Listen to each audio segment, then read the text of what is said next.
ਸਤਿ ਸ੍ਰੀ ਅਕਾਲ। ਤੁਸੀਂ ਦੇਖ ਰਹੇ ਹੋ ਤਖਤ ਪੰਜਾਬ। ਮੈਂ ਤੁਹਾਡੇ ਨਾਲ ਸੁਖਵਿੰਦਰ ਸਿੰਘ। ਮੇਰੇ ਨਾਲ ਉੱਗੇ ਸਿੱਖ ਵਿਦਵਾਨ ਪ੍ਰੋਫੈਸਰ ਸੁਖਦਿਆਲ ਸਿੰਘ ਮੌਜੂਦ ਨੇ। ਸਵਾਗਤ ਹੈ ਤੁਹਾਡਾ ਪ੍ਰੋਫੈਸਰ ਸਾਹਿਬ। ਬਹੁਤ ਬਹੁਤ ਧੰਨਵਾਦ ਜੀ ਤੁਹਾਡਾ ਸੁਖਵਿੰਦਰ ਜੀ। ਸ਼ੁਕਰੀਆ ਪ੍ਰੋਫੈਸਰ ਸਾਹਿਬ। ਜਥੇਦਾਰ ਸਾਹਿਬ ਨੇ ਬਿਆਨ ਦਿੱਤਾ ਲਾਇਸੈਂਸੀ ਹਥਿਆਰ ਤੇ ਮਾਡਰਨ ਹਥਿਆਰ ਰੱਖਣ ਦਾ। ਚਰਚਾ ਇਹਦੇ ਤੇ ਛਿੜ ਗਈ। ਇਹਦੇ ਤੇ ਮੈਂ ਇੱਕ ਸਾਡੇ ਜਿਹੜੇ ਦਰਸ਼ਕ ਨੇ ਉਹਨਾਂ ਦਾ ਕਮੈਂਟ ਪੜ੍ਹ ਰਿਹਾ ਸੀ। ਉਹ ਕਹਿੰਦੇ ਕਿ ਇਦਾਂ ਤਾਂ ਸਾਰੇ ਧਰਮਾਂ ਦੇ ਜਿਹੜੇ ਲੋਕ ਨੇ ਪੰਜਾਬ ਦੇ ਦੇਸ਼ ਦੇ ਵਿੱਚ, ਮੁਲਕ ਦੇ ਵਿੱਚ ਵੱਖੋ ਵੱਖਰੇ ਧਰਮ ਨੇ, ਉਹ ਆਪੋ ਆਪਣੇ ਬੱਚਿਆਂ ਨੂੰ ਕਹਿ ਦੇਣਗੇ ਕਿ ਭਾਈ ਆਪਣੇ ਨਾਲ ਕੋਈ ਪਿਸਟਲ ਹਥਿਆਰ ਰੱਖਿਆ ਕਰੋ, ਸਾਨੂੰ ਦੂਜੇ ਧਰਮ ਤੋਂ ਖਤਰਾ ਹੈ। ਹਾਲਾਂਕਿ ਜਥੇਦਾਰ ਸਾਹਿਬ ਨੇ ਇਹ ਗੱਲ ਨਹੀਂ ਕਹੀ ਕਿ ਖਤਰਾ ਹੈ, ਪਰ ਫਿਰ ਵੀ ਮਾਨਸਿਕਤਾ ਉਹੋ ਜਿਹੀ ਜਿਹੜੀ ਉੱਭਰ ਜਾਂਦੀ ਹੈ ਲੋਕਾਂ ਦੇ ਵਿੱਚ ਕਿ ਕਿਸੇ ਨਾ ਕਿਸੇ ਤੋਂ ਖਤਰਾ ਹੋਏਗਾ ਤਾਂ ਹੀ ਹਥਿਆਰ ਰੱਖਣੇ ਨੇ। ਪਰ ਇੱਕ ਫਿਲੋਸਫੀ ਹੈ ਜਿਹੜੀ ਸ੍ਰੀ ਗੁਰੂ ਗ੍ਰੰਥ ਸਾਹਿਬ ਦੇ ਮੁਤਾਬਕ, ਜਿਹੜੀ ਗੁਰੂਆਂ ਦੇ ਮੁਤਾਬਕ ਹੈ। ਗੁਰੂ ਹਰਗੋਬਿੰਦ ਸਾਹਿਬ ਮਹਾਰਾਜ ਕਹਿੰਦੇ ਨੇ ਕਿ ਸ਼ਸਤਰਧਾਰੀ ਹੋਣਾ ਚਾਹੀਦਾ। ਗੁਰੂ ਗੋਬਿੰਦ ਸਿੰਘ ਜੀ ਨੇ ਵੀ ਸ਼ਸਤਰਧਾਰੀ ਜਿਹੜੀ ਆ ਉਹ ਫੌਜ ਸਜਾਈ ਸੀ। ਪਰ ਇਹ ਅੱਜ ਕੱਲ ਦੇ ਜ਼ਮਾਨੇ ਦੇ ਵਿੱਚ ਮੁੱਖ ਮੰਤਰੀ ਭਗਵੰਤ ਮਾਨ ਵੀ ਕਹਿੰਦੇ ਨੇ ਕਿ ਮਾਡਰਨ ਹੋਣਾ ਚਾਹੀਦਾ, ਸਿੱਖਾਂ ਨੂੰ ਮਾਡਰਨ ਸਿੱਖਿਆ ਲੈਣ, ਨਾ ਕਿ ਮਾਡਰਨ ਹਥਿਆਰ ਰੱਖਣ। ਜੀ ਸੁਖਵਿੰਦਰ ਜੀ, ਭਗਵੰਤ ਮਾਨ ਜਾਂ ਮੁੱਖ ਮੰਤਰੀ ਕੀ ਕਹਿੰਦਾ ਇਹ ਗੱਲ ਛੱਡੋ, ਜਾਂ ਹੋਰ ਬੰਦੇ ਕੀ ਕਹਿੰਦੇ ਨੇ ਇਹ ਗੱਲ ਛੱਡੋ। ਸਭ ਤੋਂ ਪਹਿਲਾਂ ਮੈਂ ਇੱਥੋਂ ਗੱਲ ਸ਼ੁਰੂ ਕਰਦਾ ਹਾਂ ਕਿ ਸ੍ਰੀ ਅਕਾਲ ਤਖਤ ਸਾਹਿਬ ਸਿੱਖ ਕੌਮ ਦੀ ਸੋਵਰੇਨਟੀ ਦਾ ਪ੍ਰਤੀਕ ਹੈ, ਪਹਿਲੀ ਗੱਲ। ਤੇ ਇਸ ਕਰਕੇ ਸ੍ਰੀ ਅਕਾਲ ਤਖਤ ਸਾਹਿਬ ਦੇ ਜਿਹੜੇ ਜਥੇਦਾਰ ਨੇ, ਸਾਡੇ ਸਭ ਦੇ ਸਤਿਕਾਰਯੋਗ ਪਰਸਨੈਲਿਟੀ ਨੇ ਉਹ ਸਿੱਖਾਂ ਦੀ। ਅਸੀਂ ਉਹਨਾਂ ਦਾ ਬਹੁਤ ਸਤਿਕਾਰ ਕਰਦੇ ਹਾਂ ਤੇ ਮਾਣ ਆਦਰ ਵੀ ਕਰਦੇ ਹਾਂ ਤੇ ਉਹਨਾਂ ਦੇ ਹਰ ਗੱਲ ਨੂੰ ਮੰਨਣ ਦੇ ਪਾਬੰਦ ਵੀ ਹਾਂ। ਲੇਕਿਨ ਇਸ ਤੋਂ ਬਾਅਦ ਮੈਂ ਇਹ ਗੱਲ ਜ਼ਰੂਰ ਕਹਾਂਗਾ ਸਿੰਘ ਸਾਹਿਬ ਨੂੰ, ਗਿਆਨੀ ਹਰਪ੍ਰੀਤ ਸਿੰਘ ਜੀ ਨੂੰ, ਕਿ ਸਿੰਘਾਂ ਨੂੰ ਪਹਿਲਾਂ ਤਲਵਾਰ ਨੂੰ ਰੱਖਣ ਦੀ ਅਕਲ ਹੀ ਸਿਖਾ ਦਿਓ ਵੀ ਤਲਵਾਰ ਕਿਵੇਂ ਰੱਖਣੀ ਹੈ। ਜਿਹੜੀ ਗੁਰੂ ਹਰਗੋਬਿੰਦ ਸਾਹਿਬ ਦੀ, ਗੁਰੂ ਗੋਬਿੰਦ ਪਾਤਸ਼ਾਹ ਦੀ ਜਿਹੜੀ ਸਾਨੂੰ ਬਖਸ਼ਿਸ਼ ਹੈ, ਉਹ ਸਾਰੇ ਸਿੱਖਾਂ ਨੂੰ ਹੁਕਮ ਹੈ। ਗੁਰੂ ਹਰਗੋਬਿੰਦ ਸਾਹਿਬ ਦੇ ਸਮੇਂ ਤੋਂ ਹੀ ਗੁਰੂ ਸਾਹਿਬਾਨ ਦਾ ਹੁਕਮ ਹੈ ਹਰ ਸਿੱਖ ਲਈ ਕਿ ਆਪਣੇ ਪਾਸ ਹਥਿਆਰ ਕਿਰਪਾਨ ਰੱਖੇ।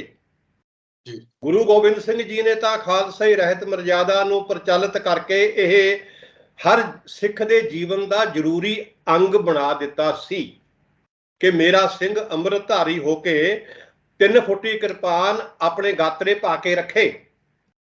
ਕਿਰਪਾਨ ਆਪਣੇ ਆਪ ਦੇ ਵਿੱਚ ਇੱਕ ਹਥਿਆਰ ਹੈ। ਅਗਰ ਸਿੱਖ ਨੂੰ ਕਿਰਪਾਨ ਦੀ ਵਰਤੋਂ ਕਰਨੀ ਹੀ ਆ ਜਾਵੇ, ਇਹੀ ਬਹੁਤ ਵੱਡਾ ਹਥਿਆਰ ਹੈ। ਗੁਰੂ ਹਰਗੋਬਿੰਦ ਸਾਹਿਬ ਨੇ ਸਿੱਖ ਨੂੰ ਕਿਰਪਾਨ ਵਰਤਣ ਲਈ ਕਿਰਪਾਨ ਧਾਰਨ ਨੂੰ ਕਿਹਾ ਸੀ ਵੀ ਕਿਰਪਾਨ ਨੂੰ ਕਿਵੇਂ ਵਰਤਣਾ ਹੈ। ਮੋਹਸਿਨ ਫਾਨੀ, ਜਿਹਨੂੰ ਆਪਾਂ ਜ਼ੁਲਫਕਾਰ, ਮੌਬੀਦ ਜ਼ੁਲਫਕਾਰ, ਅਰਦਿਸਤਾਨੀ ਵੀ ਕਹਿ ਦਿੰਦੇ ਆ, ਉਹ ਗੁਰੂ ਹਰਗੋਬਿੰਦ ਸਾਹਿਬ ਦੇ ਸਮੇਂ ਦਾ ਲਿਖਾਰੀ ਹੋਇਆ ਹੈ। ਗੈਰ ਸਿੱਖ ਮੁਸਲਮਾਨ ਲਿਖਾਰੀ ਸੀ ਉਹ। ਉਹਨੇ ਦਬੇਸਤਾਨ ਮਜ਼ਾਹਿਬ ਆਪਣੀ ਲਿਖਤ ਦਾ ਨਾਂ ਰੱਖ ਕੇ ਲਿਖਤ ਲਿਖੀ ਹੈ, ਜਿਹਦੇ ਵਿੱਚ ਗੁਰੂ ਹਰਗੋਬਿੰਦ ਸਾਹਿਬ ਦਾ ਵੀ ਵੇਰਵਾ ਹੈ ਤੇ ਗੁਰੂ ਹਰਰਾਏ ਜੀ ਦਾ ਵੀ ਵੇਰਵਾ ਹੈ। ਉਹ ਮੋਹਸਿਨ ਫਾਨੀ ਜਾਂ ਜ਼ੁਲਫਕਾਰ ਅਰਦਿਸਤਾਨੀ ਕਹਿੰਦਾ ਹੈ, ਮੇਰੀ ਗੱਲ ਨੂੰ ਧਿਆਨ ਨਾਲ ਸੁਣਿਓ ਸੁਖਵਿੰਦਰ ਜੀ, ਕਿ ਜਦੋਂ ਗੁਰੂ ਹਰਗੋਬਿੰਦ ਸਾਹਿਬ ਲੜਾਈ 'ਚ ਉਤਰਦੇ ਸੀ, ਉਹ ਆਪਣੇ ਦੁਸ਼ਮਣ ਨੂੰ ਵੀ ਪਹਿਲਾਂ ਵਾਰਨਿੰਗ ਦਿੰਦੇ ਸੀ ਵੀ ਭਾਈ ਤੇਰੇ ਮਨ 'ਚ ਇਹ ਇੱਛਾ ਨਾ ਰਹੇ, ਤੂੰ ਪਹਿਲਾਂ ਵਾਰ ਕਰ ਲੈ, ਫਿਰ ਤੂੰ ਗੁਰੂ ਨਾਲ ਲੜੇਗਾ। ਗੁਰੂ ਆਏ ਨਹੀਂ ਲੜਦਾ ਤੇਰੇ ਵਾਂਗੂ ਜਿਵੇਂ ਤੂੰ ਚੜ ਕੇ ਆਇਆ। ਗੁਰੂ ਤੈਨੂੰ ਪਹਿਲਾਂ ਮੌਕਾ ਦਿੰਦਾ, ਪਹਿਲਾ ਵਾਰ ਤੂੰ ਕਰ। ਪੈਂਦੇ ਖਾਂ ਦੇ ਨਾਲ ਇਹ ਗੱਲ ਮਸ਼ਹੂਰ ਹੋਈ ਹੈ ਲਿਖਤਾਂ ਦੇ ਵਿੱਚ। ਪੈਂਦੇ ਖਾਂ ਨੇ ਜਦੋਂ ਵਾਰ ਕੀਤਾ ਗੁਰੂ ਸਾਹਿਬ ਦੇ ਉੱਪਰ, ਉਹ ਗੁਰੂ ਸਾਹਿਬ ਨੇ ਬੋਚ ਲਿਆ ਤੇ ਉਹਨੂੰ ਨਿਕੰਮਾ ਕਰ ਦਿੱਤਾ, ਵਾਰ ਨੂੰ ਮਿਸ ਕਰ ਦਿੱਤਾ। ਜਦੋਂ ਦੁਬਾਰਾ ਫਿਰ ਉਹ ਵਾਰ ਕਰਨ ਲੱਗਿਆ ਪੈਂਦੇ ਖਾਂ ਗੁਰੂ ਹਰਗੋਬਿੰਦ ਸਾਹਿਬ ਦੇ ਉੱਪਰ, ਗੁਰੂ ਸਾਹਿਬ ਨੇ ਕਿਹਾ ਨਾ ਨਾ ਨਾ ਨਾ, ਰੁਕ, ਹੁਣ ਰੁਕ, ਤੈਨੂੰ ਮੌਕਾ ਦਿੱਤਾ ਸੀ ਪਹਿਲਾ ਵਾਰ ਕਰਨ ਦਾ, ਤੈਂ ਪਹਿਲਾ ਵਾਰ ਕਰ ਲਿਆ, ਹੁਣ ਵਾਰੀ ਮੇਰੀ ਹੈ। ਜਿਵੇਂ ਤਲਵਾਰ ਤੈਂ ਵਰਤੀ ਹੈ ਨਾ, ਆਈ ਨਹੀਂ ਵਰਤੀ ਦੀ ਹੁੰਦੀ ਤਲਵਾਰ। ਗੁਰੂ ਸਾਹਿਬ ਨੇ ਤਲਵਾਰ ਚਲਾ ਕੇ ਦਿਖਾਈ, ਤਲਵਾਰ ਇਉਂ ਵਰਤੀ ਹੁੰਦੀ ਹੈ ਤੇ ਪੈਂਦੇ ਖਾਂ ਘੋੜੇ ਤੋਂ ਨੀਚੇ ਡਿੱਗਿਆ ਪਿਆ ਸੀ।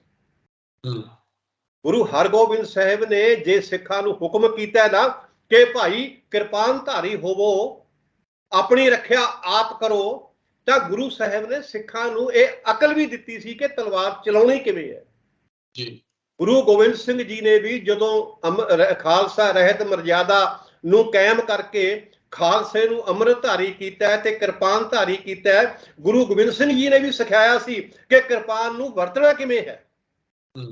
ਮੈਂ ਤੁਹਾਨੂੰ ਇੱਕ ਗੱਲ ਹੋਰ ਦੱਸ ਦਿਆਂ, ਕਿਰਪਾਨ ਇਹ ਸਿੱਖ ਨਾਂ ਹੈ ਤਲਵਾਰ ਦਾ ਜੀ। ਕਿਰਪਾਨ ਆਪਾਂ ਤਲਵਾਰ ਨੂੰ ਹੀ ਕਹਿੰਦੇ ਆ ਜੀ। ਸ੍ਰੀ ਸਾਹਿਬ ਵੀ ਕਹਿੰਦੇ ਨੇ ਆਪਾਂ ਤਲਵਾਰ ਨੂੰ ਜੀ। ਇਹ ਸਿੱਖ ਨਾਂ ਨੇ, ਸਿੱਖ ਸ਼ਬਦਾਵਲੀ ਹੈ, ਕਿਉਂਕਿ ਤਲਵਾਰ ਗੁਰੂ ਦੀ ਬਖਸ਼ੀ ਹੋਈ ਹੈ, ਕਿਰਪਾ ਕੀਤੀ ਹੋਈ ਹੈ, ਗੁਰੂ ਦੀ ਕਿਰਪਾ ਹੈ ਇਹ। ਇਸ ਕਰਕੇ ਅਸੀਂ ਤਲਵਾਰ ਨੂੰ ਤਲਵਾਰ ਘੱਟ ਕਹਿੰਦੇ ਆ, ਇਸ ਨੂੰ ਗੁਰੂ ਦੀ ਬਖਸ਼ਿਸ਼ ਜ਼ਿਆਦਾ ਕਹਿੰਦੇ ਆ। ਇਹ ਗੁਰੂ ਦੀ ਕਿਰਪਾ ਹੋਈ ਹੋਈ ਹੈ, ਗੁਰੂ ਨੇ ਬਖਸ਼ੀ ਹੋਈ ਹੈ, ਇਸ ਕਰਕੇ ਅਸੀਂ ਇਹਨੂੰ ਕਿਰਪਾਨ ਕਹਿੰਦੇ ਆ। ਜਦੋਂ ਸਿੱਖ ਆਪਣੇ ਗਾਤਰੇ ਤਲਵਾਰ ਪਹਿਨਦਾ ਨਾ, ਉਹ ਤਲਵਾਰ ਨਹੀਂ ਹੁੰਦੀ ਸੁਖਵਿੰਦਰ, ਉਹ ਕਿਰਪਾਨ ਹੁੰਦੀ ਹੈ, ਗੁਰੂ ਦੀ ਕਿਰਪਾਨ ਜੀ। ਜਦੋਂ ਸਿੱਖ ਤਲਵਾਰ ਨੂੰ ਵਰਤਦਾ, ਉਹ ਤਲਵਾਰ ਨੂੰ ਨਹੀਂ ਵਰਤਦਾ, ਉਹ ਕਿਰਪਾਨ ਨੂੰ ਵਰਤਦਾ। ਇਹਦਾ ਮੀਨਿੰਗ ਇਹ ਹੈ, ਕਿਰਪਾਨ ਜ਼ੁਲਮ ਦਾ ਟਾਕਰਾ ਕਰਨ ਵਾਸਤੇ ਵਰਤੀ ਜਾਂਦੀ ਹੈ, ਆਪਣੀ ਸਵੈ ਰੱਖਿਆ ਲਈ ਵਰਤੀ ਜਾਂਦੀ ਹੈ।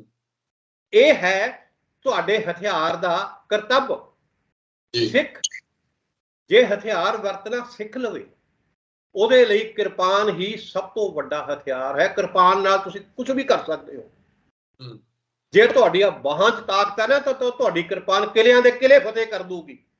ਹਿੰਮਤ, ਬਾਹਾਂ, ਕੋਟਗੜ, ਦਰਵਾਜ਼ਾ ਵਲਖ ਵਖੀਰ ਦੀ, ਇਹ ਗੁਰੂ ਹਰਗੋਬਿੰਦ ਸਾਹਿਬ ਦੇ ਸਮੇਂ ਦੀ ਇੱਕ ਢਾਡੀ ਦੀ ਇਹ ਵਾਰ ਦੀ ਇੱਕ ਤੁਕ ਹੈ ਕਿ ਜੇ ਤੁਹਾਡੀਆਂ ਬਾਹਾਂ ਦੇ ਵਿੱਚ ਡੌਲਿਆਂ 'ਚ ਤਾਕਤ ਹੈ ਨਾ, ਤੁਸੀਂ ਵਲਖ ਵਖੀਰ ਦੇ ਕਿਲਿਆਂ ਨੂੰ ਵੀ ਫਤਿਹ ਕਰ ਸਕਦੇ ਹੋ। ਤੁਸੀਂ ਨੀਲ ਇੱਕ ਮਤਲਬ ਇਤਿਹਾਸਕ ਜਰਨੈਲ ਹੋਏ ਨੇ ਨੀਲ ਨਲ, ਤੁਸੀਂ ਉਹਨਾਂ ਦੀਆਂ ਸੈਨਾਵਾਂ ਨੂੰ ਵੀ ਫਤਿਹ ਕਰ ਸਕਦੇ ਹੋ, ਦਲਾਂ ਦੇ ਦਲ ਤੋੜ ਸਕਦੇ ਹੋ ਤੁਸੀਂ, ਜੇ ਤੁਹਾਡੀਆਂ ਬਾਹਾਂ 'ਚ ਤਾਕਤ ਹੈ। ਜੇ ਸਿੱਖ ਦੀਆਂ ਬਾਹਾਂ 'ਚ ਤਾਕਤ ਹੈ, ਜੇ ਸਿੱਖ ਦੇ ਦਿਮਾਗ 'ਚ ਅਕਲ ਹੈ ਕਿਰਪਾਨ ਵਰਤਣ ਦੀ, ਉਹ ਕਿਰਪਾਨ ਨਾਲ ਹੀ ਸਭ ਕੁਝ ਫਤਿਹ ਕਰ ਸਕਦਾ ਹੈ। ਉਹਨੂੰ ਪਿਸਤੌਲ ਰੱਖਣ ਲਈ ਕਹਿਣ ਦੀ ਕੋਈ ਲੋੜ ਨਹੀਂ ਜੀ। ਸਾਡੀ ਕਿਰਪਾਨ ਹੀ ਪਿਸਤੌਲ ਤੋਂ ਤਕੜੀ ਹੈ, ਤੋਪ ਤੋਂ ਤਕੜੀ ਹੈ, ਜੇ ਸਿੱਖ ਨੂੰ ਇਹਦੇ ਵਰਤਣ ਦੀ ਜਾਂਚ ਆ ਜਾਵੇ। ਸੋ ਮੇਰੀ ਸ੍ਰੀ ਅਕਾਲ ਤਖਤ ਸਾਹਿਬ ਦੇ ਜਥੇਦਾਰ ਅੱਗੇ ਬੇਨਤੀ ਹੈ, ਜੋ ਮਰਜ਼ੀ ਹਥਿਆਰ ਰੱਖਣ ਲਈ ਕਹੋ, ਤੁਹਾਡਾ ਹੁਕਮ ਸਿਰ ਮੱਥੇ ਤੇ ਹੈ, ਲੇਕਿਨ ਪਹਿਲਾਂ ਸਿੱਖ ਨੂੰ ਆਪਣੇ ਪਹਿਨੀ ਹੋਈ ਕਿਰਪਾਨ ਨੂੰ ਵਰਤਣ ਦਾ ਵੱਲ ਸਿਖਾ ਦਿਓ। ਸਿੱਖ ਦਾ ਅਜੇ ਤੱਕ ਕਿਰਪਾਨ ਨੂੰ ਨਹੀਂ ਸੰਭਾਲ ਸਕੇ। ਹਰ ਗੁਰਦੁਆਰੇ 'ਚੋਂ ਕਿਰਪਾਨਾਂ ਲਹਿਰਾਉਣ ਲੱਗ ਜਾਂਦੇ ਨੇ, ਨੰਗੀਆਂ, ਹਰ ਗੱਲ ਤੇ ਕਿਰਪਾਨਾਂ ਕੱਢ ਲੈਂਦੇ ਨੇ। ਇਹ ਕਿਰਪਾਨ ਦੀ ਵਰਤੋਂ ਹੈ ਕਿਤੇ? ਇਹ ਕਿਰਪਾਨ ਨਾਲ ਮਖੌਲ ਕਰਦੇ ਹਾਂ ਅਸੀਂ। ਕਿਰਪਾਨ ਜਦੋਂ ਮਿਆਨ 'ਚੋਂ ਨਿਕਲੂਗੀ, ਉਹ ਸਿਰਫ ਜ਼ਾਲਮ ਵਾਸਤੇ ਨਿਕਲੂਗੀ, ਫਿਰ ਉਹ ਵਾਪਸ ਨਹੀਂ ਪੈਂਦੀ, ਉਹ ਖੂਨ ਨੂੰ ਟੱਚ ਕਰੇ ਬਗੈਰ।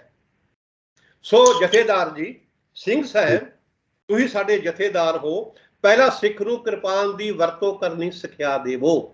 ਪਹਿਲਾਂ ਸਿੱਖ ਨੂੰ ਇਹ ਦੱਸ ਦਿਓ ਮੀਰੀ ਪੀਰੀ ਦਾ ਸਿਧਾਂਤ ਹੁੰਦਾ ਕੀ ਹੈ। ਸਾਨੂੰ ਤਾਂ ਅਜੇ ਮੀਰੀ ਪੀਰੀ ਦੇ ਸਿਧਾਂਤ ਦਾ ਹੀ ਪਤਾ ਨਹੀਂ। ਤੁਸੀਂ ਕਦੇ ਮੀਰੀ ਪੀਰੀ ਦੇ ਸਿਧਾਂਤ ਦੀ ਵਿਆਖਿਆ ਹੁੰਦੀ ਸੁਣੀ ਹੈ ਕਦੇ ਸੁਖਵਿੰਦਰ? ਕਦੇ ਸੁਣੀ ਹੈ? ਕਿਸੇ ਨੇ ਨਹੀਂ ਸੁਣੀ ਹੋਏਗੀ। ਸੋ ਸਿੱਖ ਨੂੰ ਕਿਰਪਾਨਧਾਰੀ ਜਾਂ ਸ਼ਸਤਰਧਾਰੀ ਹੋਣ ਤੋਂ ਪਹਿਲਾਂ ਬਹੁਤ ਕੁਝ ਸਿਖਾਉਣ ਦੀ ਲੋੜ ਹੈ। ਅੰਮ੍ਰਿਤ ਬਾਰੇ ਗਿਆਨ ਦੇਣ ਦੀ ਲੋੜ ਹੈ। ਅੰਮ੍ਰਿਤ ਦਾ ਮਤਲਬ ਕੀ ਹੈ, ਖਾਲਸੇ ਦਾ ਮਤਲਬ ਕੀ ਹੈ, ਇਹਦੇ ਬਾਰੇ ਸਮਝਾਉਣ ਦੀ ਲੋੜ ਹੈ। ਕਿਰਪਾਨ ਕਿਵੇਂ ਵਰਤਣੀ ਹੈ, ਕਿੱਥੇ ਵਰਤਣੀ ਹੈ, ਕਦੋਂ ਵਰਤਣੀ ਹੈ, ਇਹਦੇ ਬਾਰੇ ਗਿਆਨ ਦੇਣ ਦੀ ਲੋੜ ਹੈ। ਸੋ ਸਿੰਘ ਸਾਹਿਬ, ਪਹਿਲਾਂ ਸਿੱਖ ਨੂੰ ਕਿਰਪਾਨ ਵਰਤਣਾ ਸਿਖਾ ਦਿਓ, ਫਿਰ ਜੋ ਮਰਜ਼ੀ ਕੁਛ ਕਰੀ ਜਾਇਓ। ਅਗਲੀ ਗੱਲ ਮੈਂ ਇਹ ਬੇਨਤੀ ਕਰਨਾ ਚਾਹੁੰਦਾ, ਮੈਂ ਤਾਂ ਕੁਛ ਵੀ ਨਹੀਂ ਹਾਂ ਜਥੇਦਾਰ ਦੇ ਸਾਹਮਣੇ, ਮੈਂ ਤਾਂ ਇੱਕ ਸਧਾਰਨ ਜਿਹਾ ਸਿੱਖ ਹਾਂ, ਤੇ ਉਹ ਜਥੇਦਾਰ ਨੇ ਸਾਡੇ ਜਥੇਦਾਰ ਨੂੰ ਦੇ ਚਰਨਾਂ ਵਿੱਚ ਮੇਰੀ ਬੇਨਤੀ ਹੈ ਕਿ ਜਥੇਦਾਰ ਜੀ ਸਿੰਘ ਸਾਹਿਬ, ਸਿੱਖ ਕੌਮ ਨੂੰ ਪਹਿਲਾਂ ਇਹ ਯਕੀਨ ਦਿਵਾ ਦਿਓ ਜੀ कि तुहाडे पिछे बादल परिवार नहीं है, कि तुहाडे पिछे बादल परिवार नहीं बोलदा, कि तुसीं ये सब कुछ बादल परिवार दे मुड़ सुरजीती लई नहीं कर रहे। किरपा करके सिख कौम नूं ये यकीन दिवा दो। अजे तक सिख कौम नूं यकीन नहीं है। जिस दिन तुसीं ये यकीन दिवा दिता सिंह साहब, तुसीं पिस्तौलता की, किरपानता की, असीं AK-47 धारण कर लवांगे अपने आप ही। तुसीं सानूं यकीन दिवाओ कि तुसीं बादलों तो मुक्त होके बोल रहे हो। तुहाडे पिछे बादल परिवार नहीं बोल रहा। तुसीं बादल परिवार के घेरे चों बाहर निकल के आओ, श्रोमणी कमेटी के घेरे चों बाहर निकल के आओ, फिर सानू हुक्म दिओ कि किहड़ा हथियार धारण करना है। फिर जिहड़ा भी हथियार धारण करने लई कहोगे असीं उही हथियार धारण करके तुहाडी हजूरी च पहुंच जांगे। पहला यकीन दिवा दो जी। मेरी बेनती तुहाडे चैनल राहीं जहेदार सिंह साहब नूं यही है। जी जी, सवाल ये उठदा कि सिੱਖਿਅਕ ਕਰਨ ਦੀ ਜ਼ਰੂਰਤ ਹੈ। ਮਾਡਰਨ ਯੁੱਗ ਹੈ, ਇਸ ਕਰਕੇ ਸਿੱਖਿਅਕ ਕੀਤਾ ਜਾਵੇ। ਗਰੀਬ ਸਿੱਖ ਬੱਚਿਆਂ ਨੂੰ ਉਹ ਕਿਉਂ ਧਰਮ ਪਰਿਵਰਤਨ ਕਰਦੇ ਨੇ, ਜਿਹੜੇ ਸਿੱਖ ਪਰਿਵਾਰ ਨੇ, ਪੰਜਾਬੀ ਪਰਿਵਾਰ ਨੇ, ਉਧਰਲੇ ਪਾਸੇ ਨੂੰ ਤੁਰਨ ਦੀ ਜ਼ਰੂਰਤ ਹੈ। ਕਈ ਇਹ ਸਵਾਲ ਚੁੱਕਦੇ ਨੇ ਕਿ ਉਹ ਈਸਾਈ ਧਰਮ ਅਪਣਾ ਰਹੇ ਨੇ ਜਾਂ ਜਿਹੜਾ ਵੀ ਧਰਮ ਅਪਣਾਉਂਦੇ ਨੇ, ਕਹਿੰਦੇ ਇੰਨਾ ਤਾਂ ਮੁਸਲਿਮ ਧਰਮ ਨਹੀਂ ਕੋਈ ਅਪਣਾ ਰਿਹਾ ਹੋਣਾ ਜਿੰਨਾ ਇਹ ਅਪਣਾ ਰਹੇ ਨੇ। ਈਸਾਈ ਧਰਮ ਵੱਲ ਕਿਉਂ ਝੁਕਦੇ ਨੇ? ਜੀ ਸੁਖਵਿੰਦਰ ਜੀ, ਗੱਲਾਂ ਕਰਨ ਵਾਲੀਆਂ ਬਹੁਤ ਨੇ।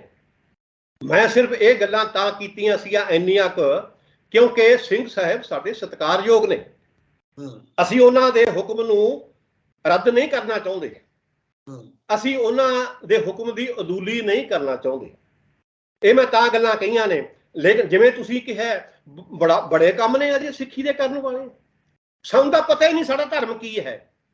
सानू इसे गल का नहीं पता कि साडी स्टेट दे विच, साडे सामने, साडे समाज दे विच सिख किवें सिख धर्म छड्ड के दूजे धर्मां वल जा रहे हैं। जिवें तुसीं ईसाइयां दी गल कीती है, ईसाइयां तो बगैर होर भी बड़े पासे ने जिधर सिख सिੱਖੀ नूं छड्ड के जा रहे हैं।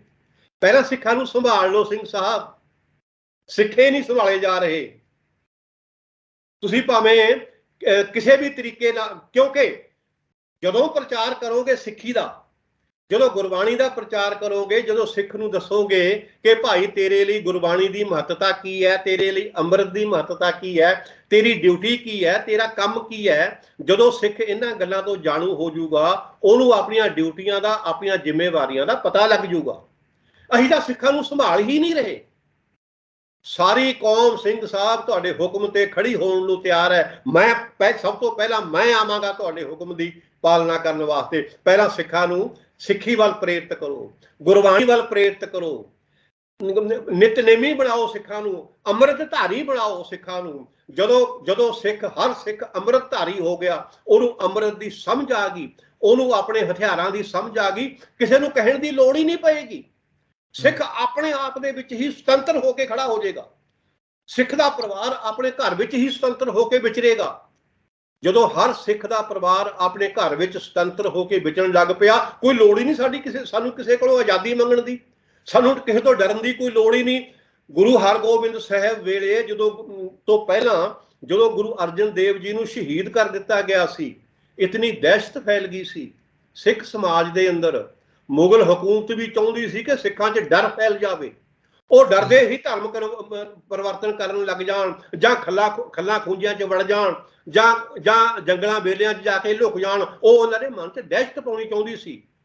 ਗੁਰੂ ਹਰਗੋਬਿੰਦ ਸਾਹਿਬ ਨੇ ਘੋੜੇ ਦਾ ਅਸਵਾਰ ਕਰਕੇ, ਕਿਰਪਾਨ ਧਾਰੀ ਬਣਾ ਕੇ ਸਿੱਖ ਨੂੰ ਉਹਦੇ ਮਨ ਵਿੱਚੋਂ ਡਰ ਕੱਢਣ ਦੀ ਕੋਸ਼ਿਸ਼ ਕੀਤੀ ਸੀ। ਉਹਨੂੰ ਕਿਹਾ ਸੀ, ਸਿੱਖਾ ਤੈਂ ਆਪਣੀ ਰੱਖਿਆ ਆਪ ਕਰਨੀ ਹੈ, ਤੇਰੀ ਕੋਈ ਰੱਖਿਆ ਕਰਨ ਨਹੀਂ ਆਵੇਗਾ। ਤੂੰ ਘੋੜੇ ਤੇ ਸਵਾਰ ਹੋ, ਤੂੰ ਹਥਿਆਰਬੰਦ ਹੋ, ਜਦ ਤੇਰੇ ਤੇ ਦੁਸ਼ਮਣ ਹਮਲਾ ਕਰੇ ਤੂੰ ਆਪਣੀ ਰੱਖਿਆ ਲਈ ਮਰ ਮਿਟ।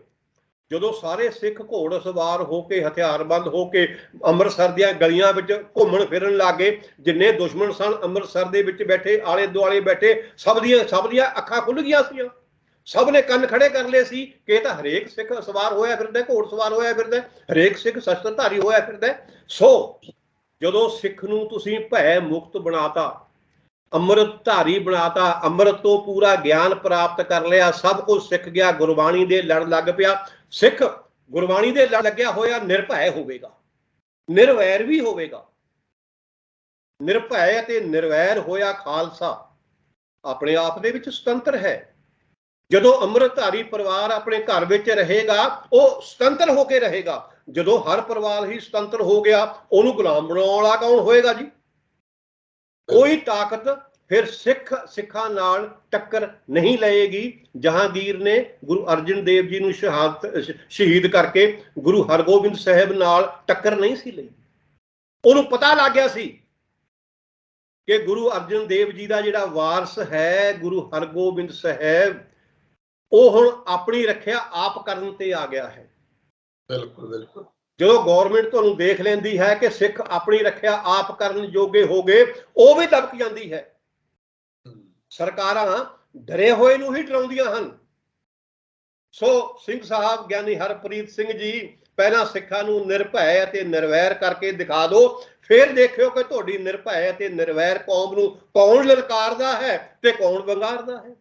ਪ੍ਰੋਫੈਸਰ ਸਾਹਿਬ, ਇੱਕ ਹੋਰ ਗੱਲ ਹੈ ਇਹਦੇ ਵਿੱਚ ਕਿ ਤਰਕ ਜਿਹੜਾ ਦਿੱਤਾ ਜਾਂਦਾ ਨਾ ਕਿ ਜੇ ਜਥੇਦਾਰ ਸਾਹਿਬ ਸਹੀ ਕਹਿ ਰਹੇ ਨੇ ਤਾਂ ਕਹਿੰਦੇ ਆਰਐਸਐਸ ਵਾਲੇ ਪਾਸੇ ਝਾਤ ਮਾਰੋ, ਆਰਐਸਐਸ ਵੀ ਆਪਣੇ ਹਥਿਆਰਬੰਦ ਤਿਆਰ ਕਰਦੀ ਹੈ, ਆਰਐਸਐਸ ਵੀ ਆਪਣੇ ਧਰਮ ਦਾ ਪ੍ਰਚਾਰ ਕਰ ਰਹੀ ਹੈ। ਖਤਰਾ ਮਤਲਬ ਕਿ ਦੱਸਿਆ ਜਾਂਦਾ ਹੈ ਕਿ ਕਿੱਥੋਂ ਸਾਨੂੰ ਕਿਵੇਂ ਖਤਰਾ ਪੈਦਾ ਹੁੰਦਾ।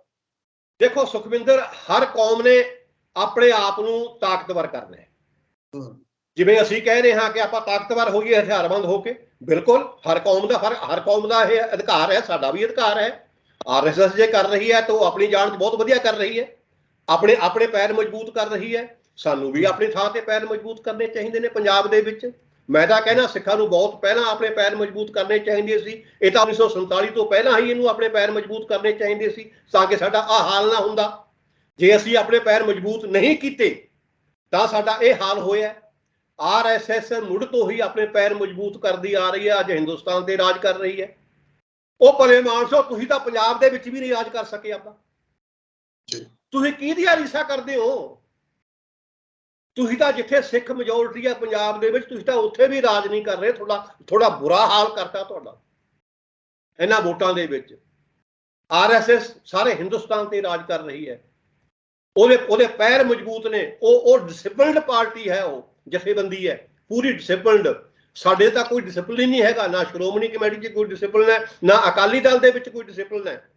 ਜਥੇਦਾਰ ਦੇ ਮੇਰਾ ਖਿਆਲ ਹੈ ਆਪਣੇ ਸਟਾਫ ਦੇ ਵਿੱਚ ਵੀ ਕੋਈ ਡਿਸਿਪਲਿਨ ਨਹੀਂ ਹੋਣਾ। ਜਿੰਨਾ ਡਿਸਿਪਲਿਨ ਤੋਂ ਬਾਹਰ, ਜਿੰਨਾ ਜਾਬਤੇ ਤੋਂ ਬਾਹਰ ਅੱਜ ਸਿੱਖ ਹੈ, ਕੋਈ ਕੌਮ ਇੰਨੀ ਬੇਪਰਵਾਹ ਨਹੀਂ ਹੋਣੀ।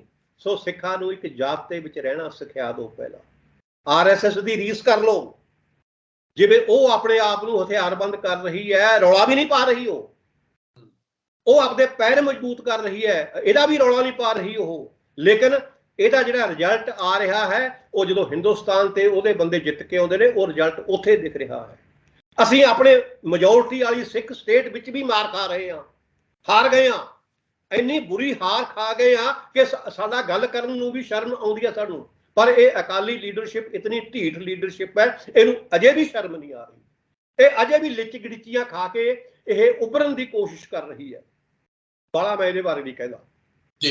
ਇੱਕ ਮੈਂ ਇਹਦੇ ਤੇ ਆਖਰੀ ਸਵਾਲ ਕਰਾਂ ਜੇ ਕਿ ਬੰਦੀ ਸਿੰਘਾਂ ਦੀ ਰਿਹਾਈ ਦਾ ਮਸਲਾ, ਇੱਕ ਪਾਸੇ ਤਾਂ ਕਿਹਾ ਜਾ ਰਿਹਾ ਕਿ ਭਾਜਪਾ ਤਿਆਰ ਤਾਂ ਬੈਠੀ ਆ ਕਿ ਬੰਦੀ ਸਿੰਘਾਂ ਨੂੰ ਰਿਹਾ ਕਰਨ ਦੇ ਲਈ, ਪਰ ਇਧਰਲੇ ਪਾਸੇ ਜਦੋਂ ਇਹਨਾਂ ਨੇ ਆ ਕਮੇਟੀ ਬਣਾਈ 11 ਮੈਂਬਰੀ, ਉਹਦੇ ਵਿੱਚ ਸੁਖਬੀਰ ਸਿੰਘ ਬਾਦਲ ਜਾਂ ਸਿਮਰਨਜੀਤ ਮਾਨ, ਹਾਲਾਂਕਿ ਸੁਖਬੀਰ ਬਾਦਲ ਨੂੰ ਬਾਹਰ ਕਰਨ ਦੀ ਗੱਲ ਕਰ ਦਿੱਤੀ ਹੈ। ਜਿਹੜੇ ਦਿੱਲੀ ਵਾਲੇ ਧੜੇ ਨੇ, ਦਿੱਲੀ ਕਮੇਟੀ ਤੇ ਉੱਥੇ ਕਾਬਜ਼ ਨੇ, ਮੈਂ ਉਹਨਾਂ ਦਾ ਨਾਮ ਭੁੱਲ ਰਿਹਾ, ਮੇਰੇ ਧਿਆਨ ਵਿੱਚ ਨਹੀਂ ਆ ਰਿਹਾ, ਜਿਹੜੇ ਸਿਰਸਾ ਤੋਂ ਬਾਅਦ ਪ੍ਰਧਾਨ ਬਣੇ ਨੇ ਉਹਨਾਂ ਨੇ। ਤੇ ਉਧਰੋਂ ਅਵਤਾਰ ਸਿੰਘ ਹਿੱਤ ਨੂੰ ਵੀ ਉਹ ਕਹਿੰਦੇ ਬਾਹਰ ਕੱਢਣਾ ਚਾਹੀਦਾ। ਹਰਮੀਤ ਸਿੰਘ ਕਾਲਕਾ ਉਹਨਾਂ ਦਾ ਨਾਮ ਹੈ। ਉਹ ਕਹਿੰਦੇ ਕਿ ਸੁਖਬੀਰ ਬਾਦਲ ਨੂੰ ਬਾਹਰ ਕਰੋ। ਦਾਦੂਵਾਲ ਸਾਹਿਬ ਵੀ ਕਹਿੰਦੇ ਕਿ ਸੁਖਬੀਰ ਬਾਦਲ ਨੂੰ ਬਾਹਰ ਕਰੋ। ਪਰ ਮਤਲਬ ਕਿ ਏਦਾਂ ਲੱਗਦਾ ਹੈ ਕਿ ਭਾਜਪਾ ਨਹੀਂ ਚਾਹੁੰਦੀ ਕਿ ਕ੍ਰੈਡਿਟ ਜਿਹੜਾ ਹੈ ਉਹ ਅਕਾਲੀ ਦਲ ਸਿਆਸੀ ਤੌਰ ਉੱਤੇ ਲਏ। ਜੇ ਕੋਈ ਇਹੋ ਜਿਹੀ ਕਮੇਟੀ ਜੀ, ਤੁਸੀਂ ਭਾਜਪਾ ਨੂੰ ਕਿਉਂ ਦੋਸ਼ ਦਿੰਦੇ ਹੋ? ਤੁਸੀਂ ਭਾਰਤੀ ਜਨਤਾ ਪਾਰਟੀ ਨੂੰ ਕਿਉਂ ਦੋਸ਼ ਦਿੰਦੇ ਹੋ? ਤੁਸੀਂ ਖੁਦ ਹੀ ਗੰਭੀਰ ਨਹੀਂ ਹੋ। ਤੁਸੀਂ ਆਪਣੇ ਬੰਦੀ ਸਿੰਘਾਂ ਨੂੰ ਛੁਡਾਉਣ ਲਈ ਖੁਦ ਹੀ ਤੁਸੀਂ ਗੰਭੀਰ ਨਹੀਂ ਹੋ। ਤੁਹਾਨੂੰ ਅੱਜ ਕੱਲ੍ਹ ਆਉੜੀ ਹੈ ਇਹ ਕਿ ਬੰਦੀ ਸਿੰਘਾਂ ਨੂੰ ਛਡਵਾਉਣਾ। 10 ਸਾਲ ਤੁਸੀਂ ਹਕੂਮਤ ਕਰਦੇ ਰਹੇ ਹੋ, ਉਦੋਂ ਤੁਹਾਨੂੰ ਗੱਲ ਨਹੀਂ ਆਉੜੀ ਹੈ। ਕਿਹਨੂੰ ਮੂਰਖ ਬਣਾਉਣ ਦੀ ਕੋਸ਼ਿਸ਼ ਕਰ ਰਹੇ ਹੋ ਤੁਸੀਂ? ਕਿਹਨੂੰ ਮੂਰਖ ਬਣਾਉਣ ਦੀ ਕੋਸ਼ਿਸ਼ ਕਰ ਰਹੇ ਹੋ ਤੁਸੀਂ? ਸਿੱਖਾਂ ਨੂੰ, ਜਿਨ੍ਹਾਂ ਨੇ ਤੈਨੂੰ ਕੋਈ ਵੋਟ ਨਹੀਂ ਪਾਈ, ਬੁਰੇ ਹਾਲ ਕਰਤਾ ਤੁਹਾਡਾ ਵੋਟਾਂ 'ਚ ਹਰਾ ਕੇ ਤੁਹਾਡਾ। ਤੁਸੀਂ ਖੁਦ ਹੀ ਗੰਭੀਰ ਨਹੀਂ ਹੋ। ਫਿਰ ਜੇ ਤੁਸੀਂ ਇਹ ਮੀਟਿੰਗ ਬੁਲਾਈ ਹੈ ਬੰਦੀ ਸਿੰਘਾਂ ਨੂੰ ਰਿਹਾਈ ਕਰਵਾਉਣ ਵਾਸਤੇ, ਭਾਵੇਂ ਗੰਭੀਰਤਾ ਨਾਲ ਭਾਵੇਂ ਗੈਰ ਗੰਭੀਰਤਾ ਨਾਲ, ਜੇ ਮੀਟਿੰਗ ਬੁਲਾਈ ਹੈ ਤਾਂ ਭਲੇ ਮਾਨਸੋ ਫਿਰ ਤੁਸੀਂ ਪੰਥ ਦੇ ਸਾਰੇ ਹਿੱਸਿਆਂ ਨੂੰ ਬੁਲਾਓ, ਸਾਰੇ ਧੜਿਆਂ ਨੂੰ ਇਕੱਠਾ ਕਰੋ, ਗੁਰੂ ਗ੍ਰੰਥ ਸਾਹਿਬ ਦੀ ਹਜ਼ੂਰੀ 'ਚ ਇਕੱਠਾ ਕਰੋ। ਪਹਿਲਾਂ ਸਰਬੱਤ ਖਾਲਸਾ ਇਕੱਠਾ ਹੁੰਦਾ ਰਿਹਾ, ਗੁਰੂ ਗ੍ਰੰਥ ਸਾਹਿਬ ਦੀ ਹਜ਼ੂਰੀ, ਖਾਲਸਈ ਰਹਿਤ ਮਰਜ਼ਾਦਾ ਦੇ ਵਿੱਚੋਂ ਸਰਬੱਤ ਖਾਲਸੇ ਦਾ ਕਨਸੈਪਟ ਨਿਕਲਿਆ ਸੀ। ਖਾਲਸਾ ਰਹਿਤ ਮਰਜ਼ਾਦਾ ਵਿੱਚੋਂ ਹੀ ਸ੍ਰੀ ਅਕਾਲ ਤਖਤ ਸਾਹਿਬ ਦੀ ਸੋਵਰੇਨਟੀ ਦਾ ਕਨਸੈਪਟ ਨਿਕਲਿਆ। 18ਵੀਂ ਸਦੀ ਦੇ ਵਿੱਚ ਅਸੀਂ ਸਰਬੱਤ ਖਾਲਸਾ ਸਮਾਗਮ ਬੁਲਾਉਂਦੇ ਰਹੇ ਹਾਂ, ਮਤੇ ਪਾਸ ਕਰਦੇ ਰਹੇ ਹਾਂ, ਉੱਥੇ ਉਹਨਾਂ ਗੁਰਮਤਿਆਂ ਦੇ ਅਨੁਸਾਰ ਖਾਲਸਾ ਚੱਲਦਾ ਸੀ। ਤੁਸੀਂ ਅੱਜ ਵੀ ਚਲੋ ਮੰਨ ਲਿਆ, ਕੋਈ ਗੱਲ ਨਹੀਂ, ਤੁਸੀਂ ਆਪਣੇ 10 ਸਾਲਾਂ ਵਿੱਚ ਕੋਈ ਕਾਰਵਾਈ ਨਹੀਂ ਕੀਤੀ ਬੰਦੀ ਸਿੰਘਾਂ ਨੂੰ ਛਡਾਉਣ ਦੀ, ਓਕੇ, ਉਹ ਸਮਾਂ ਨਿਕਲ ਗਿਆ। ਜੇ ਅੱਜ ਤੁਹਾਡੇ ਦਿਮਾਗ 'ਚ ਇਹ ਗੱਲ ਆਈ ਹੈ ਤਾਂ ਭਲੇ ਮਾਨਸੋ ਪੂਰੀ ਗੰਭੀਰਤਾ ਨਾਲ ਇਹ ਕਦਮ ਚੁੱਕੋ। ਕਿਉਂ ਗਿਣਤੀ ਮਿਣਤੀ ਦੇ ਬੰਦਿਆਂ ਨੂੰ ਬੁਲਾਉਂਦੇ ਹੋ ਉੱਥੇ, ਤੇ ਕਿਉਂ ਬਿਨਾਂ ਗੁਰੂ ਗ੍ਰੰਥ ਸਾਹਿਬ ਦੀ ਹਜ਼ੂਰੀ ਤੋਂ ਬੁਲਾਉਂਦੇ ਹੋ ਤੁਸੀਂ ਉੱਥੇ? ਤੁਸੀਂ ਗੁਰੂ ਗ੍ਰੰਥ ਸਾਹਿਬ ਦੀ ਹਜ਼ੂਰੀ ਵਿੱਚ ਪੰਥ ਦੇ ਹਰ ਧੜੇ ਨੂੰ ਬੁਲਾਓ, ਜਿਹੜੀ ਸਿੱਖਾਂ ਦੀ ਸੰਪਰਦਾਵਾਂ ਨੇ, ਹਰ ਸੰਪਰਦਾ ਦੇ ਮੁਖੀਆਂ ਨੂੰ ਜਾਂ ਉਹਨਾਂ ਦੇ ਪ੍ਰਤੀਨਿਧਾਂ ਨੂੰ ਬੁਲਾਓ, ਉਹਨਾਂ ਨਾਲ ਬੈਠ ਕੇ ਵਿਚਾਰ ਵਟਾਂਦਰਾ ਕਰੋ, ਉਹਨਾਂ ਦੇ ਵਿਚਾਰ ਲਓ ਤੇ ਆਪਣੀ ਮੁਹਿੰਮ ਚਲਾਓ। ਫਿਰ ਜੇ ਤੁਸੀਂ ਇੱਕ ਸਾਂਝੀ ਕਮੇਟੀ ਬਣਾਉਣੀ ਹੈ, ਸਾਂਝੀ ਕਮੇਟੀ ਗੁਰੂ ਗ੍ਰੰਥ ਸਾਹਿਬ ਦੀ ਹਜ਼ੂਰੀ ਵਿੱਚ ਅਰਦਾਸ ਕਰਕੇ 5 ਪਿਆਰਿਆਂ ਦੀ, ਉੱਥੇ ਹੀ 5 ਪਿਆਰੇ ਚੁਣ ਕੇ ਉਹਨਾਂ ਦੀ ਅਗਵਾਈ ਵਿੱਚ ਇੱਕ ਸਾਂਝੀ ਕਮੇਟੀ ਬਣਾ ਦਿਓ। ਸਰਬੱਤ ਖਾਲਸਾ ਦੇ ਜਿਹੜੇ ਸਮਾਗਮ ਹੁੰਦੇ ਸੀ 5 ਪਿਆਰਿਆਂ ਦੀ ਅਗਵਾਈ ਹੇਠ ਹੁੰਦੇ ਸੀ ਗੁਰੂ ਗ੍ਰੰਥ ਸਾਹਿਬ ਦੀ ਹਜ਼ੂਰੀ ਵਿੱਚ। ਤੁਸੀਂ ਫਿਰ ਉਸ ਕਮੇਟੀ ਦਾ ਆਪਣੇ ਆਪ ਨੂੰ ਮੈਂਬਰ ਕਿਉਂ ਬਣਾਉਂਦੇ ਹੋ? ਤੁਸੀਂ ਤਾਂ ਹਾਰ ਚੁੱਕੇ ਹੋ। ਤੁਸੀਂ ਪੰਥ ਕੋਲੋਂ ਕਿਉਂ ਨਹੀਂ ਤਾਕਤ ਭਾਲਦੇ, ਪੰਥ ਕੋਲੋਂ ਸਪੋਰਟ ਭਾਲ ਰਹੇ ਹੋ? ਉਹ ਕਮੇਟੀ ਦੇ ਵਿੱਚ ਤੁਸੀਂ ਆਪਣੇ ਆਪ ਦਾ ਨਾਂ ਦਰਜ ਕਰਵਾ ਲੈਂਦੇ ਹੋ। ਤੁਸੀਂ ਅਕਾਲੀ ਦਲ ਦੇ ਪ੍ਰਧਾਨ ਹੋ। ਅਕਾਲੀ ਦਲ ਦਾ ਪ੍ਰਧਾਨ ਇੱਕ ਬਹੁਤ ਵੱਡੀ ਜਥੇਬੰਦੀ ਦਾ ਪ੍ਰਧਾਨ ਹੈ, ਉਹ ਤਾਂ ਮੀਟਿੰਗ ਬੁਲਾ ਰਿਹਾ ਹੈ। ਇਹ ਜਿਹੜੀ ਨਵੀਂ ਕਮੇਟੀ ਬਣਾਉਣੀ ਹੈ ਤੇ ਇਹਦੇ ਮੀਟਿੰਗ ਬੁਲਾ ਕੇ ਆਪਦਾ ਨਾਂ ਇਹਦੇ ਵਿੱਚ ਪਵਾ ਦਿੰਦਾ ਹੈ। ਇਹਦਾ ਮਤਲਬ ਤੁਸੀਂ ਗੰਭੀਰ ਨਹੀਂ ਹੋ।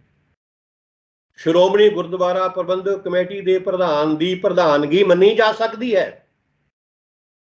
ਇਸ ਕਮੇਟੀ ਦੀ ਪ੍ਰਧਾਨਗੀ ਜਿਹਨੂੰ ਮਰਜ਼ੀ ਤੁਸੀਂ ਮੈਂਬਰ ਬਣਾਓ, ਕੋਈ ਇਤਰਾਜ਼ ਨਹੀਂ, ਕੋਈ ਗੱਲ ਨਹੀਂ। ਗੁਰੂ ਗ੍ਰੰਥ ਸਾਹਿਬ ਦੀ ਹਜ਼ੂਰੀ 'ਚ ਬੈਠ ਕੇ ਜਿਹਨੂੰ ਮਰਜ਼ੀ ਮੈਂਬਰ ਬਣਾ ਦਿਓ, ਜਿਹਨੂੰ ਮਰਜ਼ੀ, ਜਿੰਨੇ ਮਰਜ਼ੀ 11 ਮੈਂਬਰ ਬਣਾਓ, ਭਾਵੇਂ 15 ਮੈਂਬਰ ਬਣਾਓ, ਭਾਵੇਂ 21 ਮੈਂਬਰ ਬਣਾਓ, ਤੁਹਾਡੀ ਮਰਜ਼ੀ ਹੈ। ਲੇਕਿਨ ਭਲੇ ਮਾਨਸੋ, ਜਿਨ੍ਹਾਂ ਮੈਂਬਰਾਂ ਨੂੰ ਤੁਸੀਂ ਮੈਂਬਰ ਲੈ ਰਹੇ ਹੋ ਇਸ ਕਮੇਟੀ ਦੇ, ਪਹਿਲਾਂ ਤੁਹਾਨੂੰ ਉਹਨਾਂ ਤੇ ਵਿਸ਼ਵਾਸ ਸੀ ਜਾਂ ਉਹਨਾਂ ਨੂੰ ਤੁਹਾਡੇ ਤੇ ਵਿਸ਼ਵਾਸ ਸੀ? ਤੁਸੀਂ ਇਹ ਕਨਫਰਮ ਕੀਤਾ?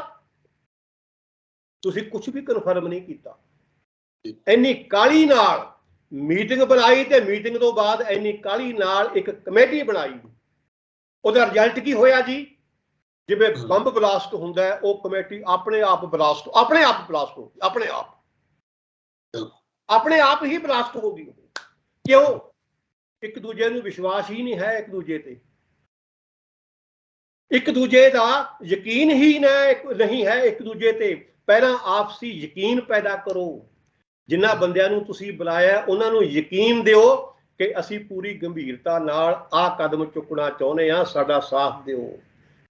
ਯਕੀਨ ਤਾਂ ਮਿਲੂਗਾ ਜੇ ਗੁਰੂ ਗ੍ਰੰਥ ਸਾਹਿਬ ਦੀ ਹਜ਼ੂਰੀ 'ਚ ਖੜੋ ਕੇ ਉਹਨਾਂ ਨੂੰ ਕਹੋਗੇ ਅਸੀਂ ਬਹੁਤ ਗਲਤੀਆਂ ਕੀਤੀਆਂ ਨੇ, ਅਸੀਂ ਬਹੁਤ ਗਲਤੀਆਂ ਕੀਤੀਆਂ ਨੇ, ਸਾਨੂੰ ਮਾਫ ਕਰ ਦਿਓ, ਅੱਗੇ ਤੋਂ ਅਸੀਂ ਗਲਤੀ ਨਹੀਂ ਕਰਾਂਗੇ। ਇੰਨਾ ਤਾਂ ਕਹਿ ਦਿਓ ਕੁਛ ਉਹਨਾਂ ਨੂੰ।